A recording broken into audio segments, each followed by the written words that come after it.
ஆனந்தி, திருச்செங்கோடு சங்ககிரி ரோட்டில் ஒருங்கிணைந்த நீதிமன்ற வளாகம் அருகில் உள்ள திருச்செங்கோடு லாரி உரிமையாளர் சங்க பெட்ரோல் பங்க் டீசல் பங்கில் டீசல் அடிப்பதற்காக வண்டியை ஓரம் கட்டி நிறுத்திவிட்டு டிரைவர் கீழே இறங்கினது சமயத்தில் திடீரென நடுப்பக்க டயர்கள் வெடித்து டீசல் டேங்க் தீப்பற்றி எரிந்ததில் லாரி மளவென தீப்பற்றி எரிந்தது.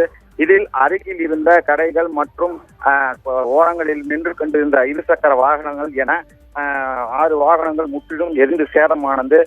இது குறித்து தகவல் அறிந்து வந்த திருச்செங்கோடு தீயணைப்புத்துறை மாவட்ட தீயணைப்பு அலுவலர் ஆனந்த் மற்றும் தீயணைப்பு நிலைய அலுவலர்கள் கரிகாலன் தலைமையில் 2 தீயணைப்பு வாகனங்கள் விரைந்து தீயை அணைக்கும் முயற்சியில் ஈடுபட்டனர்.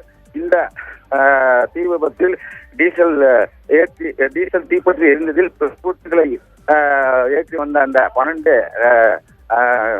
டயர் கொண்ட டேங்கர் லாரி 20 லட்சம் மதிப்பில் இருக்கும் இந்த பிளைவுட் ஏற்றி வந்த லாரி, மேலும் அந்த அருகில் இருந்த வாகனங்கள் என மொத்தம் 50 லட்சமான பொருள்கள் எரிந்து சேதமடைந்தது. இந்த தீ விபத்து குறித்து நாம் திருச்செங்கோடு நகர போலீசார் விசாரணை மேற்கொண்டு வருகின்றனர். ஆனந்தி, தகவல்களுக்கு நன்றி காதர் பாஷா.